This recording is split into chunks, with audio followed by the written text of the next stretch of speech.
Alhamdulillahillazi nahmaduhu wa nasta'inuhu wa nastaghfiruh. Asyhadu an la ilaha illallah wa asyhadu anna Muhammadan abduhu wa rasuluh. Sallallahu alaihi wasallam la nabiyya ba'da. Usikum wa iyaya bitaqwallahi faqad fazal muttaqun. Ya ayyuhalladzina amanu taqullaha haqqa tuqatih wa la tamutunna illa wa antum muslimun.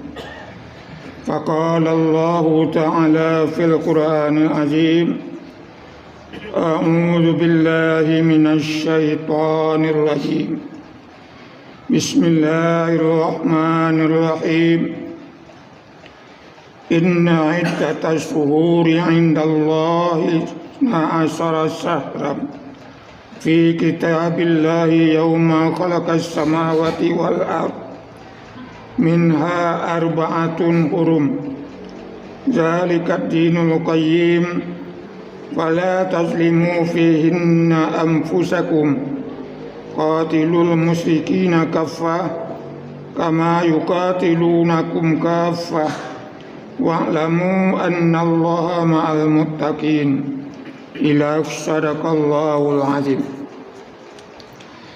Ya ma'asyiral muslimin, para undangan Allah yang dimuliakan, marilah kita sejenak sama-sama berserah diri kepada Allah Subhanahu wa taala dengan mengucapkan istighfar kepada Allah, semoga diampuni segala dosa dan perbuatan-perbuatan kita yang salah menurut Allah dan Rasulnya. Kemudian salawat beriringan salam dan mohonkan kehadirat Nabi semoga disampaikan ucapan Allahumma salli ala Sayyidina Muhammad wa ala ali Sayyidina Muhammad kepada arwah Nabi besar kita Muhammad sallallahu alaihi wasallam. Ya ma'asyiral muslimin rahimakumullah. Bertitolak dari firman Allah pada surat At-Taubah. Di sini tadi telah dibacakan inna iddatas syuhuri indallahi 12 syahran. Ayat ini menjelaskan bahwasanya bilangan bulan di sisi Allah sebanyak 12 bulan. Ini tertera di dalam kitab Allah Subhanahu wa taala, di antaranya Al-Qur'anul Karim. Kemudian yauma khalaqas samawati wal ard. Dikala Allah menciptakan langit dan bumi. Dari yang 12 bulan tersebut ada disebut dengan arba'atun hurum. Ada 4 bulan yang sangat dimuliakan oleh Allah Subhanahu wa taala. Di antara bulan yang dimuliakan Allah, Nabi pernah mengatakan inna rajba syahrullah wa sa'bana syahri wa ramadana syahri ummati. Kata Rasulullah, bulan Rajab adalah bulan aku, kata Allah, bulan Allah. Sedangkan bulan Sa'ban adalah bulan aku atau bulan Nabi. Sedangkan Ramadan adalah bulan umatnya. Di dalam hadis lain juga pernah kita temukan, di sini dikatakan dikala Nabi Muhammad sallallahu alaihi wasallam dilakukan Asra dan Mi'raj, maka di sini diperlihatkan kepada Nabi segolongan umat. Di sini ada diperlihatkan kepada Nabi di kala itu yang berhubungan dengan masalah umat. Umat ini dilihat oleh Rasulullah dapat meminum air yang sangat sejuk, enak dan manis rasanya. Maka Nabi bertanya kepada Jibril, "Hai Jibril, ini siapakah orangnya ini yang dapat minuman seperti ini?" Maka Jibril menjawab, "Ini adalah umat engkau wahai Muhammad, bila dia di bulan Rajab mereka berselawat kepadamu, dan di bulan Rajab dia bermohon ampun kepada Allah. Sekarang merupakan ibadah. Disampaikan kepada kita bersama, berapa kalikah kita dalam beristighfar kepada Allah, terutama di bulan Rajab ini. Kemudian berapa kalikah kita berselawat kepada Nabi di bulan Rajab ini. Sebab di bulan Rajab ini Allah menurunkan berjuta-juta, bertriliun-triliun malaikat ke permukaan bumi, melihat dan mendengarkan apa ibadah yang dilakukan oleh umat Nabi Allah Muhammad sallallahu alaihi wasallam. Ini boleh dilihat dalam kitabnya. Ada satu kitabnya bernama Daratun Nasihin. Yang kedua nama kitabnya Tambihul Ghafilin. Di sana dijelaskan betul tentang pahala-pahala orang yang beribadah di bulan Rajab ini. Kira-kira memang di masa Rasulullah sallallahu alaihi wasallam ada salah seorang sahabat Rasulullah di kalangan Nabi Muhammad sallallahu alaihi wasallam, selesai melaksanakan ubudiyah salat wajib, biasanya para sahabat duduk mengelilingi Rasulullah. Maka di kala itu Rasulullah sedang memberikan pengajian, dia berkata, "Wahai sahabatku, sebentar lagi akan datang penduduk surga." Tidak lama setelah itu datanglah salah seorang sahabat Rasulullah yang kelihatannya mukanya basah karena bekas wudhu. Kemudian di kala itu dia duduk di hadapan atau di samping Rasulullah. Besok Rasulullah SAW juga melakukan pengajian yang disebut dengan sistem halaqah, duduk bersela para sahabat. Nabi berkata lagi, "Wahai sahabatku, sebentar lagi akan datang penduduk surga." Tidak lama setelah itu datanglah salah seorang sahabat yang mukanya basah, bekas wudhu, kemudian dia duduk. Yang kemarin dikatakan Rasulullah itu orangnya, yang sekarang dikatakan Rasulullah itu juga orangnya. Besok lagi hari yang ketiga Rasulullah menyampaikan pengajian juga. Dia berkata, "Wahai sahabatku, sebentar lagi akan datang penduduk surga." Kebetulan yang datang masih itu juga. Jemaah yang dimuliakan Allah, ada salah seorang sahabat Rasulullah yang bernama Abdullah bin Umar. Maksudnya Abdullah anak Umar bin Khattab. Namanya Abdullah bin Umar. Di waktu itu dia berpikir, apakah yang menyebabkan sahabat ini dikatakan oleh Rasulullah sebagai penduduk surga. Jemaah yang dimuliakan Allah, akhirnya Abdullah bin Umar datang ke rumah sahabat tadi. Dia berkata, "Wahai sahabat, bolehkah saya menumpang malam di rumahmu selama 3 malam?" Bilang sahabat tadi, "Boleh saja wahai Abdullah." Akhirnya malam yang pertama sahabat tadi atau Abdullah bin Umar memperhatikan apa ibadah yang dilakukan oleh orang ini, yang dimana dia dikatakan oleh Rasulullah sebagai penduduk surga. Diperhatikan oleh Abdullah bin Umar. Yang pertama, pada malam hari itu kira-kira 2/3 malam ke atas, lewat jam 10 ke atas, orang ini mengambil wudhu. Berwudhu dia, kemudian dia melakukan solat. Yang jelas dia melakukan qiyamul lail, salat malam sebanyak 8 rakaat, kemudian ditambah dengan witir 3 rakaat. Kemudian dia mengucap, yang diucapkannya yang pertama kalimat tasbih dengan mengucap subhanallah lebih kurang 33 kali, alhamdulillah 33 kali, Allahu Akbar 33 kali.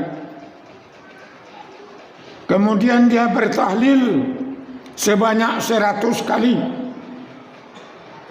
dengan mengucap la ilaha illallah 100 kali. Sedangkan yang selanjutnya dia beristighfar kepada Allah 100 kali. Di sini ada 2 pendapat tentang istighfar yang diucapkan oleh sahabat tadi. Yang pertama yang diucap astaghfirullahalazim allazi la ilaha illahu wal hayyul qayyum wa atubu ilaih. Itu yang pertama. Ada yang mengatakan yang diucapnya astaghfirullahalazim wa atubu ilaihi subhanallahi wa bihamdi. Selanjutnya yang diucapkan oleh sahabat tadi salawat Nabi, dibacanya Allahumma salli ala Muhammad atau Allahumma salli ala Sayyidina Muhammad wa ala ali Muhammad sallallahu alaihi wasallam sebanyak 100 kali pula. Selanjutnya dia mengucap kalimat kata Rasulullah yang paling ringan diucap oleh lidah manusia, tapi sangat besar sekali pahalanya. Itu pernah Rasulullah mengatakan yang seperti itu. Apa kalimat tersebut? Subhanallah walhamdulillah wa la ilaha illallah wallahu akbar la haula wa la quwwata illa billahil aliyil azim. Selesai itu sahabat tadi tidur sampai waktu subuh masuk. Jemaah yang dimuliakan Allah, di bulan Rajab ini tadi sudah dikatakan inna rajba syahrullah, Allah menurunkan berjuta-juta malaikat ke permukaan bumi untuk memperhatikan ibadah umat Nabi Allah Muhammad SAW. Apakah kita sudah terbiasa melakukan ini? Bukan di bulan Rajab saja, tetapi di bulan yang lain pun juga kita lakukan. Ingat, kita bulan Rajab ini suatu bulan yang sangat dimuliakan oleh Allah, sama dengan bulan Zulkaidah, sama dengan bulan Zulhijjah, sama dengan bulan Muharram. Sangat besar pahalanya. Malangnya jemaah yang dimuliakan Allah, bagi kita untuk membaca kalimat subhanallah saja tidak betul. Betapa banyak kita perhatikan orang-orang yang mengucap tasbih, bacanya subhanallah, subhanallah, subhanallah. Kalau seperti itu bacanya tidak betul, tidak ada artinya. Ingat, Di sana ada kalimat hanya panjang, musaddah, sangat artinya, atau sempurna artinya. Tapi kalau tidak dipanjangkan, suci saja artinya, tidak ada maha sucinya. Itu maka dikatakan oleh orang-orang ahli, katanya qalilun kar, kasirun far. Biar sedikit kita beribadah, tapi benar, daripada banyak tidak ada artinya. Mungkin kita pernah mengikuti imam yang bertasbih selesai sholat. Kita belum selesai 10 kali dia sudah tiba dibaca Alhamdulillah. Kira-kira betulkah bacaannya imam tersebut? Jadi tidak asal beramal. Orang sekarang asal beramal yang paling banyak. Orang menegur pun juga tidak ada. Jemaah yang dimuliakan Allah. Begitu juga di dalam kalimat-kalimat. Ini mohon maaf jemaah yang dimuliakan Allah. Imam Jumat di masjid kita ini, dari sebanyak itu imam, mungkin tidak sampai 2 orang yang betul bacaannya. Terus terang itu. Baca Al-Fatihah saja tidak betul. Kita ingat di dalam pengajian yang kita baca,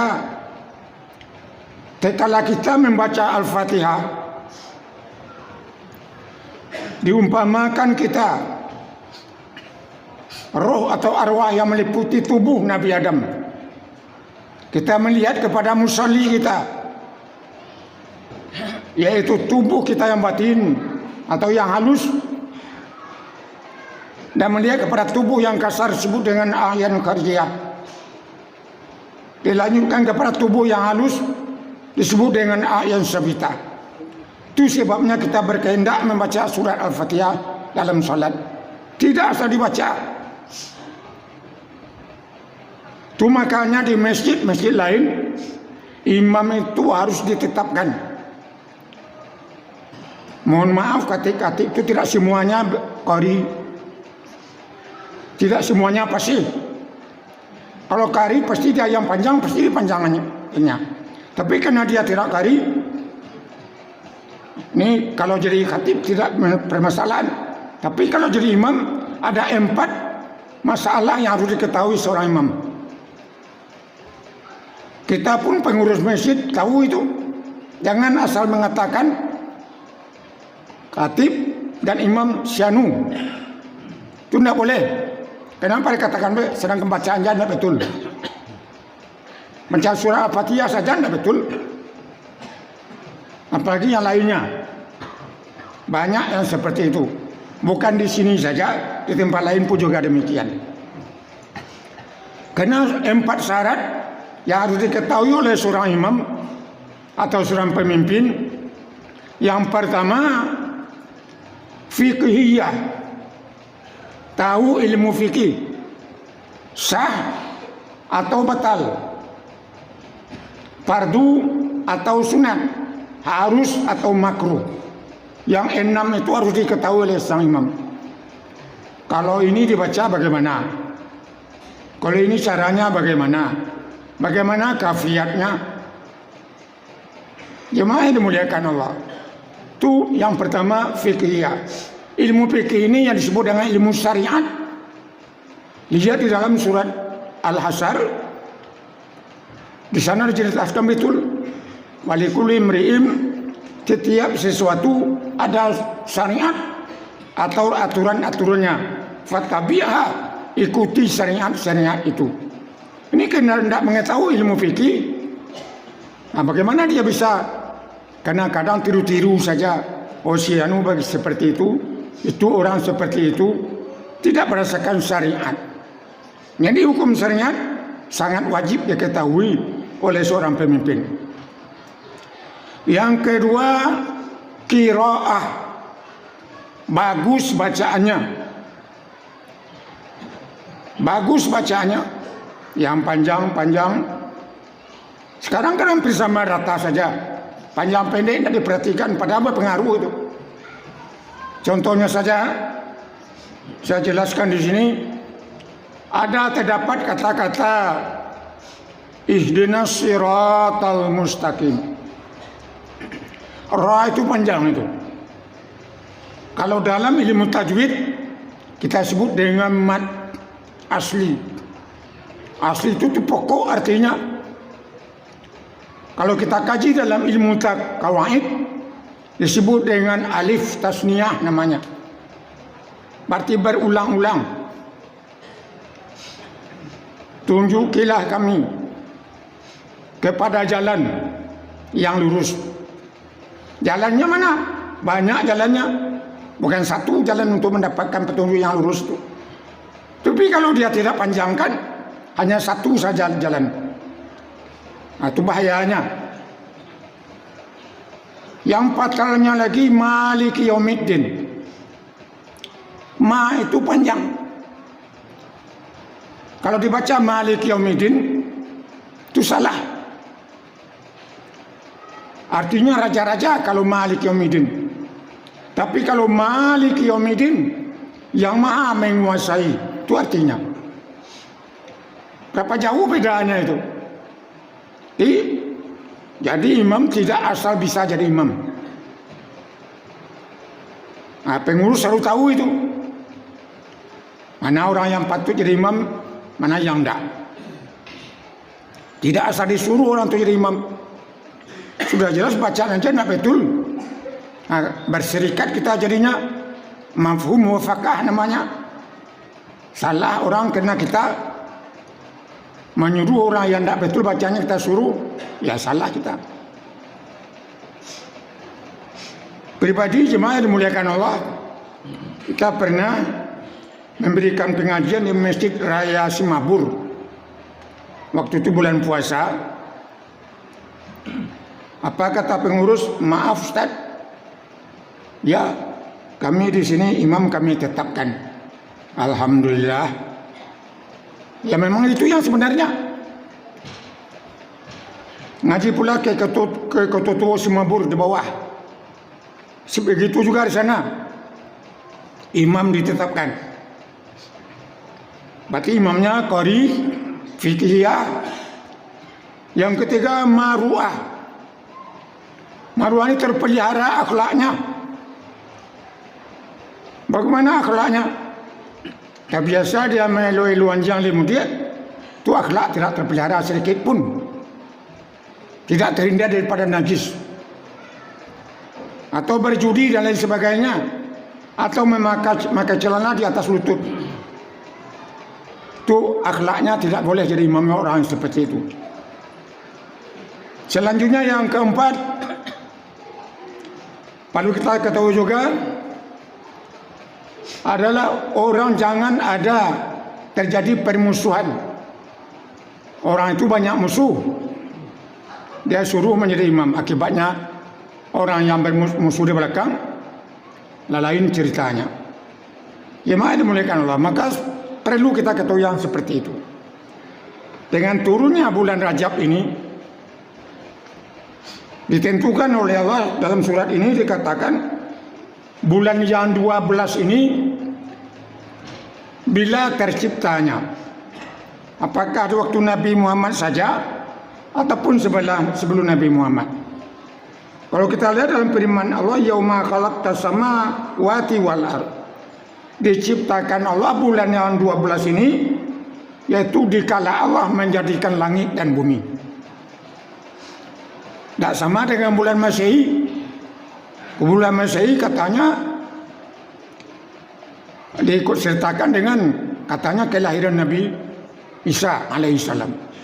Tapi yang bulan 12 bulan ini itu tidak ada kaitannya dengan Nabi Allah Muhammad SAW. Tetapi yang 4 bulan ini disebut adalah bulan yang sangat dimuliakan oleh Allah Subhanahu wa Ta'ala. Dan pada bulan Rajab ini pula Allah Subhanahu wa Ta'ala memanggil Nabi Allah Muhammad sallallahu alaihi wasallam untuk menjemput perintah salat. Dulu sudah kita kaji juga bahwa yang dijemput oleh Nabi itu apa?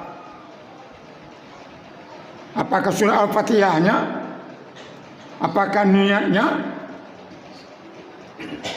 Kebetulan yang terima langsung oleh Nabi Allah Muhammad SAW, menerima wahyu di balik ijab namanya, adalah kalimat tahiyat. Itu yang diterima oleh Rasulullah. Mengenai surah Al-Fatihah di dunia diterima. Kalau mengenai waktu di dunia ditentukan. Tapi kalau mengenai jumlah 50 menjadi 5, itu memang di atas juga ditentukan. Jemaah yang dimuliakan Allah, ketentuan yang seperti ini betapa berat kalau bagi orang-orang yang kebetulan ya dadanya kurang diisi dengan ilmu pengetahuan akhirat, sehingga dia akan berat melaksanakan sholat. Tapi yang tidak berat itu bagi siapa? Ilal khashiin, orang yang takut kepada Allah Subhanahu wa ta'ala. Jemaah yang dimuliakan Allah, bulan Rajab tadi dikatakan bulan umatku, bulan aku kata Allah. Sa'ban bulan aku, Ramadan bulan umatku. Ketiga bulannya ini dijuruskan Allah, ditentukan Allah, dikhususkan Allah untuk kita umat Nabi Allah Muhammad sallallahu alaihi wasallam. Di bulan Sa'ban juga Allah turunkan malaikat berjuta-juta kepada permukaan bumi melihat umat Nabi Muhammad, apakah mereka senang-senang tidur atau senang beribadat. Sebab kita nanti di akhirat akan ditanya masalah-masalahnya. Akhirnya jemaah yang dimuliakan Allah, sahabat Abdullah bin Umar tadi bertanya kepada sahabat tadi. Ada yang mengatakan sahabat yang dikatakan Nabi tadi, Sa'ad bin Abi Waqqas. Wahai sahabatku, sebenarnya ambo kecilnya bukan apa-apa. Ambo ingin di rumah engkau, ambo ingin apa ibadat yang engkau lakukan. Kok dikecilkan dari Rasulullah bahwasanya engkau sebagai penduduk surga. Tidak ada ibadat ambo, sering beruduk kemudian berzikir. Jadi bacalah Subhanallah, elok-elok bacanya Subhanallah, Subhanallah sebanyak 33 kali. Dibaca lo Alhamdulillah, Alhamdulillah, Alhamdulillah sebanyak 33 kali. Dibaca lo Allahu Akbar, Allahu Akbar, Allahu Akbar sebanyak 33 kali. Elok baca. Dibaca lo kalimat La ilaha illallah sebanyak 100 kali. Ingat jemaah yang dimuliakan Allah, di dalam kalimat La ilaha illallah, di sana terdapat 3 pendapat para ahli, baik pendapat orang tasawuf maupun pendapat orang ahli fikih. Kalau orang tasawuf mengatakan yang pertama zikirnya disebut dengan zikir musyahadah. Itu yang dilakukan oleh sahabat tadi. La ilaha illallah. Apa bunyi hakikatnya? La ma'buda fil wujudi bil haqqi illallah. Tidak yang disembah dengan yang hak pada wujud melainkan Allah. Maka tidak bisa kita bercepat-cepat membaca kalimat La ilaha illallah itu. Sebab di luar syariatnya La ilaha illallah, hakikat di dalam hati kita La ma'buda fil wujudi bil haqqi illallah. Yang kedua, kalimat yang kita baca La ilaha illallah, la maksuda fil wujudi bil haqqi illallah. Artinya tidak yang dimaksud di alam ini selain daripada Allah Subhanahu wa taala. Itu bunyi di dalam. Yang ketiga disebut dengan zikir ma'ariyah, yang berbunyi la ilaha illallah la mawjuda fil wujudi bil haqqi illallah. Tidak ada yang ada di alam ini selain daripada Allah Subhanahu wa taala. Begitu bunyi zikir yang dilakukan oleh Sa'ad bin Abi Waqqas tadi. Tidak sama dengan kita. Kadang-kadang kita bertahlil di rumah orang yang baru meninggal 3 kali yang betul, selebihnya hancur. Itu kebanyakan seperti itu. Siapa kira-kira yang menanggung dosanya itu? Terutama orang yang membawakan tahlil. Ingat, kita orang-orang yang membawakan tahlil harus perhatikan itu. Kenapa demikian? Kalimat la dalam ilmu kawaid disebut dengan harfun nafi. Kemudian illa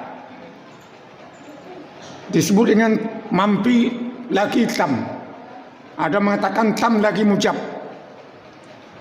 Apa artinya? La harfun nafi dengan arti tidak. Tapi dengan syarat harus la itu panjang bacanya. Orang kita kan la ilaha illallah, la ilaha illallah.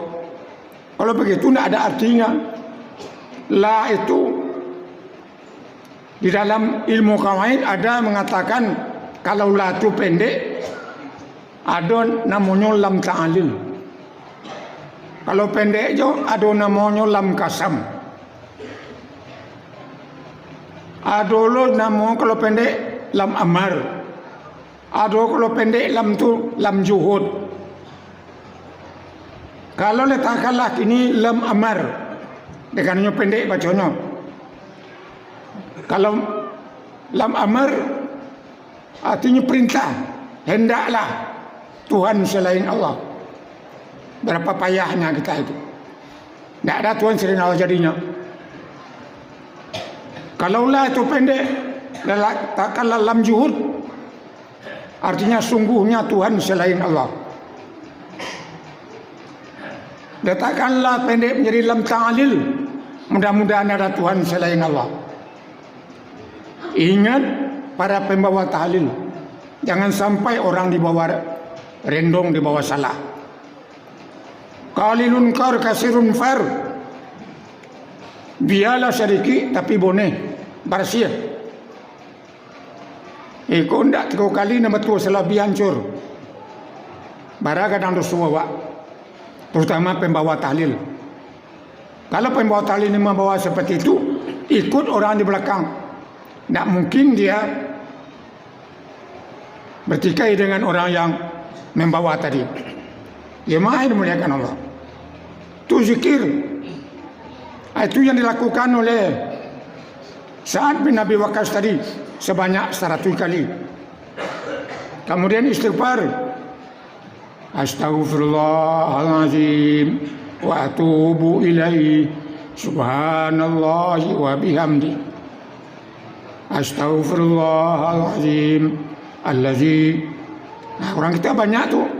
Zi itu jadi panjang tu. Kalau tidak panjang lain arti lagi tu. Kemudian wal hayyul qayyum. Lama baca wal hayyul qayyum. Hilang waw cek. Wal hayyul qayyum wa tubu ilaihi. Hilang waw cek. Salah lo. Jadi dalam membawa kalimat-kalimat, sempurnakan kalimat itu. Biarlah sedikit kita baca tetapi hasilnya ada, bersih. Mudah-mudahan jemaah yang dimuliakan Allah di dalam bulan Rajab ini, karena masih banyak tinggal lagi, beribadahlah sebanyak-banyaknya, terutama di malam hari. Barakallahu li wa lakum fil Qur'anil azim wa nafani wa iyyakum bi ayati wa zikril hakim wa taqabbala minni wa minkum tilawatahu innahu ghafurur rahim.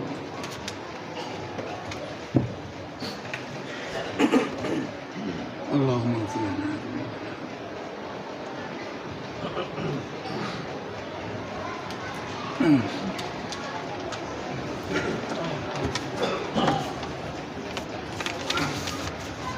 Alhamdulillah. Alhamdulillahi Rabbil Alamin Ar-Rahmanir Rahim wa bihi nasta'in ala umuri dunya waddin. Ashhadu an la ilaha illallah wa ashhadu anna Muhammadan abduhu wa rasuluh sallallahu alaihi wasallam la nabiyya ba'da. Usikum wa iyaya bitaqwallahi faqad fazal muttaqun. Ya ayyuhallazina amanu taqullaha haqqa tuqatih wa la tamutunna illa wa antum muslimun. Faqala Allah ta'ala fil Qur'anil azim. Bismillahirrahmanirrahim. Qul huwallahu ahad, Allahus samad, lam yalid wa lam yulad walam yakul lahu kufuwan ahad. Inna Allah wa malaikatahu yusalluna 'alan nabi. Ya ayyuhallazina amanu sallu 'alaihi wa sallimu taslima. Allahumma salli 'ala Muhammad wa 'ala ali Muhammad kama shallaita 'ala Ibrahim wa 'ala ali Ibrahim wa barik 'ala Muhammad wa 'ala ali Muhammad kama barakta 'ala Ibrahim wa 'ala ali Ibrahim fil alamina innaka hamidum majid. Allahumma ighfir lil muslimina wal muslimat wal mu'minina wal mu'minat bi rahmatika ya arhamar rahimin. Allahumma razuqna rizqan jadidan wa malan katsiran wa tijaratan tabura. Allahumma rabbana taqabbal minna innaka antas samiul alim wa tub alaina ya Allah innaka antat tawwabur rahim. Rabbana atina fid dunya hasanah wa fil akhirati hasanah wa qina azabannar. Ibadallah, wa ya'muru bil 'adli wal ihsan wa ita'i dzil qurba wa yanha 'anil fahsya'i wal munkari wal baghi ya'izukum la'allakum tadhakkarun. Fazkurullaha yazkurkum wa la dzikrullahi akbar. Walhamdulillahi rabbil alamin.